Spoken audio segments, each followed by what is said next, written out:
Hey ladies and gentlemen, welcome to the iPhone 5 touchscreen glass digitizer and LCD repair replacement guide. The iPhone 5 is probably the easiest iPhone yet to repair, and the great thing is it still uses the pentalobe screwdriver.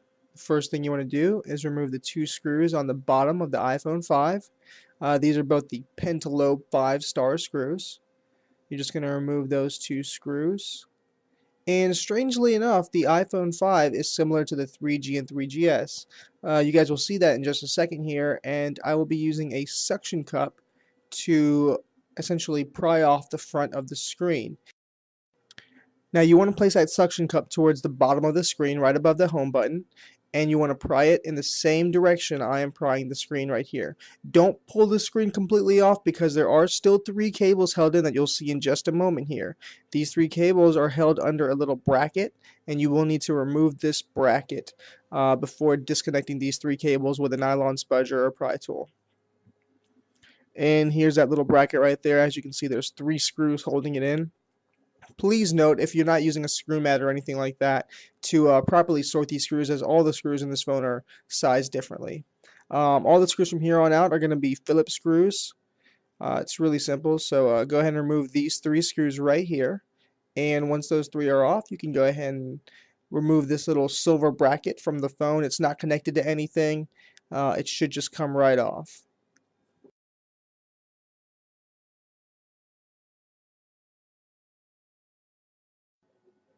With the bracket removed, it will now reveal the three flex cables that hold your touchscreen glass digitizer in place. You want to just go ahead and use a nylon spudger or a pry tool. I don't really ever recommend using metal on these phones, but I use the nylon spudger here. Pry tools work fine. We sell some green pry tools on our website. You just want to disconnect the three cables using this pry tool. And with those three cables removed, you have now separated your touchscreen glass digitizer assembly from the actual phone. And you can go ahead and start proceeding with the repair of the touchscreen glass digitizer assembly. Now I am going to try and zoom in on certain parts of this, give you guys a better look at everything. The first thing you want to do is remove the two screws on the bottom. These hold your home button bracket in, as well as your home button flex cable. I'm going to show you guys how to carefully remove this home button flex cable with a spudger. You want to be really careful during this part. You see it's still connected there. It's just a tiny bit of adhesive under that. So you'll use your spudger or pry tool, whatever it might be, and gently lift this up. If you don't do this gently, you could rip this flex cable. You rip that flex cable and guess what? Your home button is not going to be working. So you see how careful I did that. My home button flex cable is still intact. You can go ahead and remove that, place it to the side. And once that is off, you can go ahead and remove the home button. The home button is not held in by anything. You can just push it out, comes right off.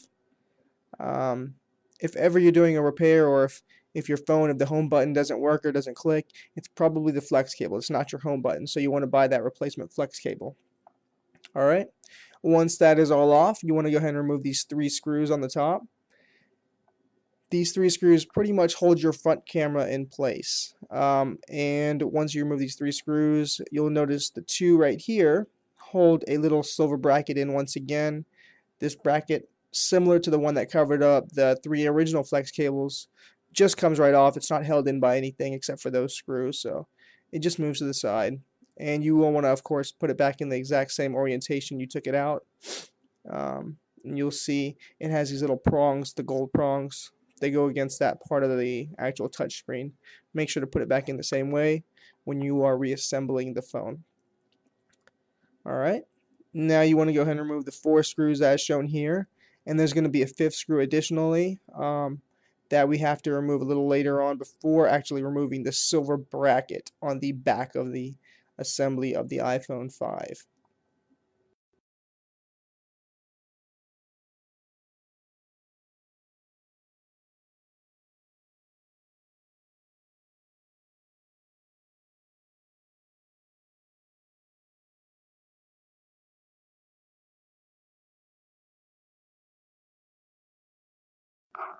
Alright, as you can see, my bracket just kind of loosened up itself, but if you're having a hard time getting yours off, you can use a spudger.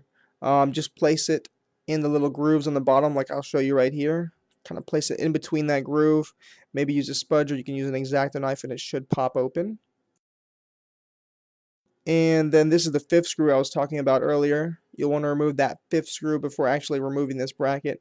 If you want, you can remove that fifth screw earlier, even before the four screws I just showed you. It really just depends on how you want to remove it. The orientation really does not matter on those 5 screws. All right, and now you're going to have your front camera to replace.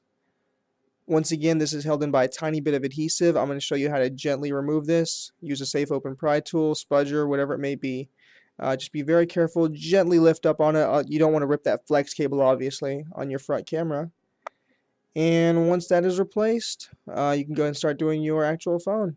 The cables on the top are the touchscreen cable and then the LCD cable, of course.